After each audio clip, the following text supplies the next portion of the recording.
ఇస్తున్నారు. ఇప్పుడు ఆ సూచనలన్నిటినీ పరిగణనలోకి తీసుకొని వారు పూర్తిగా హర్షిస్తున్నారు.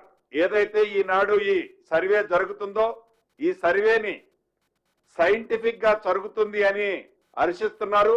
మనస్ఫూర్తిగా రాష్ట్ర ప్రభుత్వ పక్షాన వారందరికీ కృతజ్ఞతలు కూడా తెలియజేస్తున్నాను. వీటితో పాటు ఎలానైతే హర్షిస్తున్నారో మేధావులు, అనేక కుల సంఘాలు, విద్యావేత్తలు వారి వారి సూచనలు ఇస్తూ సక్రమైన మార్గంలో రైట్ వేలో ఈ సర్వే జరుగుతుంది అనే దానికి కౌంటర్గా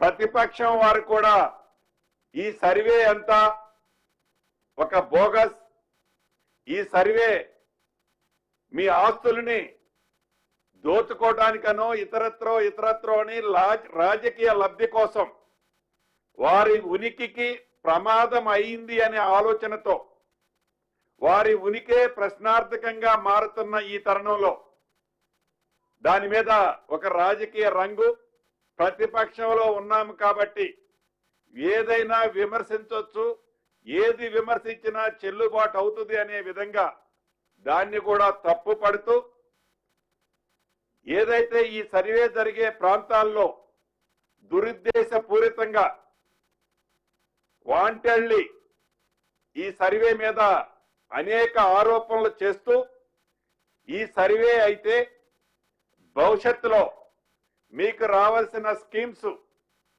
మీకొచ్చే రాష్ట్ర ప్రభుత్వం నుంచి కానీ కేంద్ర ప్రభుత్వం నుంచి కానీ వచ్చే బెనిఫిట్స్ అన్ని మీరు మిస్ అవుతారు అని ఒక గ్లోబల్ ప్రచారాన్ని, అసత్య ప్రచారాన్ని ప్రజల్లోకి తీసుకుపోతున్నారు. ప్రజలంతా దీన్ని గమనించాలి.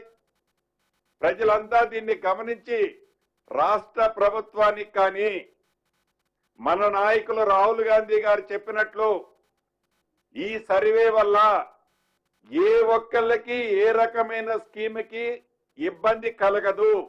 మీకొచ్చే స్కీములు, మీకేవైతే ఎలిజిబుల్ ఉన్న స్కీములు తప్పకుండా ఈ సర్వే వలన మీరు ఫోర్గో అయ్యేది ఉండదు అని చెప్పటానికే ఈరోజు ఈ ప్రెస్ మీట్ లోకి నేను రావటం జరిగింది. కాబట్టి ప్రతి ప్రాంతంలో ఉండే పౌరులు మీ ఇంటి దగ్గర కానీ మీరు ఎక్కడుంటే అక్కడ, మీరు ఏ ప్రాంతంలో ఉంటే ఆ ప్రాంతంలో మీ పేరుని, మీ కుటుంబాన్ని ఈ సర్వేలో మీరు కూడా పాల్గొని నమోదా చేర్చుకోవాల్సిందిగా మనస్ఫూర్తిగా రాష్ట్ర ప్రభుత్వ పక్షాన మీ అందరినీ కోరుతున్నాను. గ్లోబల్ ప్రచారాలు నమ్మద్దు. ప్రతిపక్షంలో ఉన్నాము కదా అని ఏది చెప్పితే అది నడుస్తుందని, నడిచే విధంగా మేము చెప్పింది ప్రజలు నమ్ముతారు అని చెప్పేది ప్రతిపక్షం నిజమైతే ప్రభుత్వమే యాక్సెప్ట్ చేస్తుంది.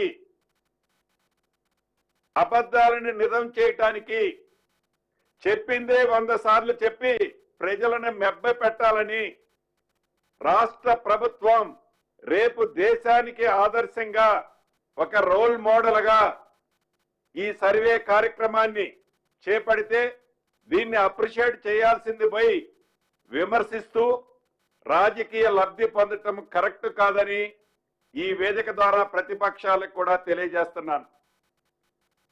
ఇంకొక విషయాన్ని ఈ వేదిక ద్వారా ప్రతిపక్షాలను అడగదలుచుకున్నాను. మీరు అధికారంలోకి వచ్చిన కొత్తలో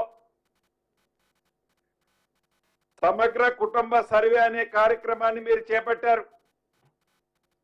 ఒక్క రోజులోనే రాష్ట్ర వ్యాప్తంగా అద్భుతంగా ఒక సర్వే చేశామని చెప్పారు. చేసిన ఆ సర్వేని మీరు ఎలగబెట్టిన ఆ సర్వేని తెలంగాణ రాష్ట్ర ప్రజల కోసం కానీ, మారుమూల ప్రాంతాల్లో ఉండే ప్రజల కోసం కానీ, గ్రామాలలో కానీ ఆ సర్వేని ఇంప్లిమెంటేషన్ చేసి ఆ సర్వేలో ఏ అంశాలనైనా సేకరించి తెలంగాణ రాష్ట్ర ప్రజలకి కానీ, పేద ప్రజలకి కానీ మంచి చేసే కార్యక్రమాన్ని మీరేమైనా చేపట్టారా? చివరికి ఆ చేసిన సర్వేని ఏదో మీరు గొప్పలు చెప్పుకున్నారు తప్ప ఆ చేసిన సర్వేని ఇప్పటికీ ఎక్కడా మీరు పబ్లిక్ డొమైన్ లో కానీ